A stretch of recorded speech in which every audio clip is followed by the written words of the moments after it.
Now, be perfectly honest. Is your name Sy-Klone, Sy-Kill, or maybe Shredder?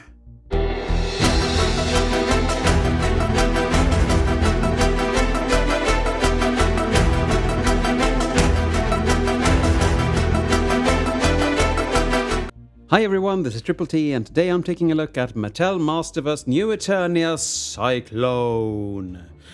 And I'm harping on about the packaging, but it's so good.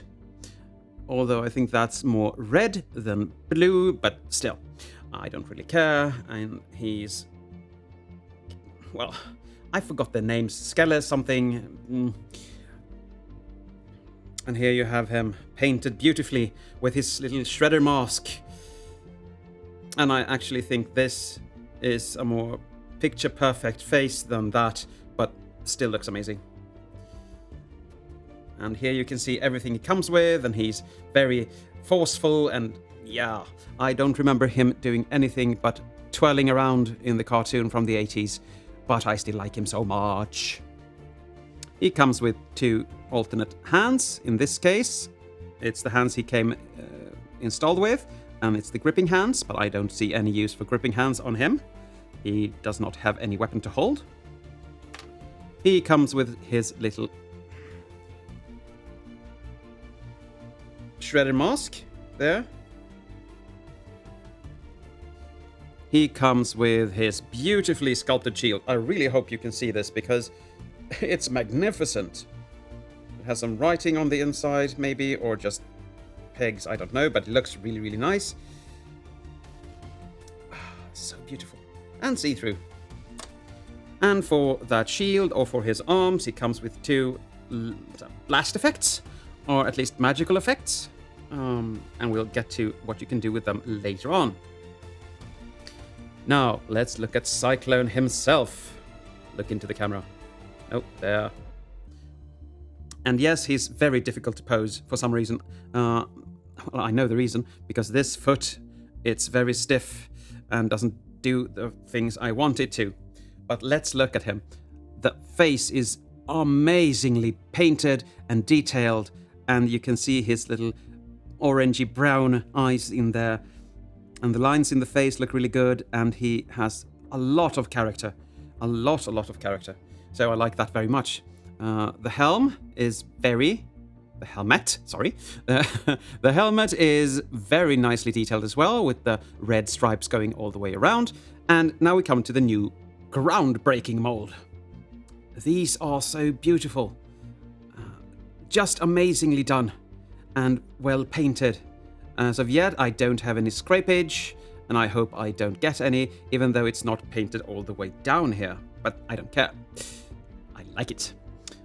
He has a bit of marbly plastic here in the yellow all over, and I like that. I usually don't. If it's grey or a simple color, it just looks cheap. But this actually looks good. I have some miscoloration here. I don't know why. But it looks really good, and I do like the moldings on these pieces as well. This piece is a softer plastic, so it's probably glued in here, because these are molded in. And you have beautiful arm guards here, where you can plug in the shield, and we're going to look at that later on. Nice hands, no real sculpt, so just ordinary hands in another color. And his belt is so cool. He has a little Saturnus or something like that. Maybe it's Uranus, I don't know. And you have a very nicely molded groin cloth here that can actually be folded out, except for the butt, of course. The butt plate, the butt skirt here, is very, very nicely done, but it hides away the butt and limits the rotation of the legs backwards. But we'll get to that. Don't you worry. Nicely sculpted shoes as well. I don't think I've seen these on any other toon. None that I can see from here anyway. And the pièce de résistance. The centerpiece of his being. The little radar dish, as I like to call it. It looks so good. It protrudes and just looks like a lens. I like that very, very, very much. Now for articulation, the head can go 360, of course, look very much down, and a bit up, which is strange. Is it a bird? Is it a plane? No, it's just Stratos. The arms can come out to a T, but this bends away, unfortunately. You can fold them around, or turn them around. You have bicep swivel. You have a double jointed elbow. You can turn the hands inwards and outwards without problem. You have this chest articulation that I really like, and he can go very much up. So it's like he's shooting a ray from his chest. And you have a waist rotation. Legs can go that far forward, not really backwards, so this doesn't really hinder. And you have, finally, you have a downward hinge here as well. You can pull this out, and then you can actually pull this down. So you can get one leg really much longer than the other, and I do appreciate that. I really, really do. I think that's just amazing. I just wish everyone had from the beginning, because this is so cool. It looks a bit bad when you don't have the scud flaps down, but now he can stand in a really cool, cocky pose. Okay, let's fold that back up. You have a thigh swivel. You have a double jointed knee. If I can make it, yeah, I could activate it. There. You have a swivel at the boot cut, a very loose one at that. And then you have this horrible foot, because you can make it go up and down, but it's so stiff. And when you finally found that sweet spot... Oh, good, he stands. Yay for standing. Yeah, he actually stands pretty well. I mean, I've rambled on about how good he looks, but I can go on forever because he does look the part. He looks really, really good. And for accessories, you can apply the effects here to his arms, because he has that hole on both sides. And now he can just go swooshing hordes until his heart's content. But if you don't like that, you can take the shield and put that on here. This is a bit stiffer. Now he gets heavy.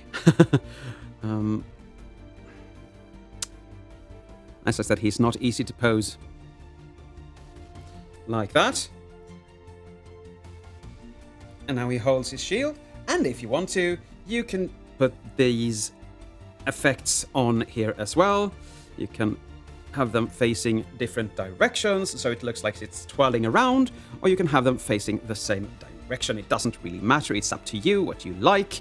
And that looks good. But I actually think it looks better if you pose it on his back. Because, look, now he gets some effects around his head, and that's just dandy in my book. Either way you want to go with that. You also have his little shredder mask, and you're supposed to put that under his helmet, like so. And now he does look like a fighter that is indestructible, but he's fighting with his bare hands. Let's get that mask off for comparison. Stand, look to the camera. Oh, you missed the camera. Never mind. Here he is with Masterverse Raman, New Eternia Masterverse Raman, and New Eternia Beastman. And they are three of my favorite characters. They are so well made. They look so good. As you can see, he's a bit taller than Beastman, even though he is a deluxe character, but I just have his arm up, so it doesn't matter. And these three are actually some of the most detailed characters that's in Masterverse, in my opinion. Yes, I like Merman the best, but still, they look really good, and they are detailed, and they look so cartoony, yet realistic, all at the same time. Nice! Yoink. Now for my conclusion. This is a really cool rendition of Sy-Klone. Really, really like this one. The moldings are amazing, the paint is good, even though it's not all the way everywhere, and the marbled plastic is just epic. It looks like he's twirling and twirling and twirling.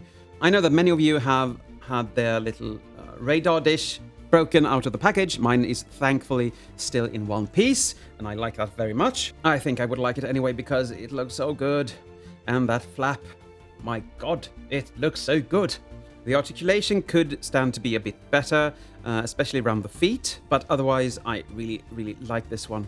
So for a Masterverse score, he gets a 9. The reason he doesn't get a 10 is because I think there are other characters in the line that actually deserve that better. So that's the only reason, and it's not his fault. So he's a very strong recommendation for me. He's a cool character, nicely done, looks good, nice accessories and stuff like that. But I guess that's it for today. Thank you for watching, and as always, take care.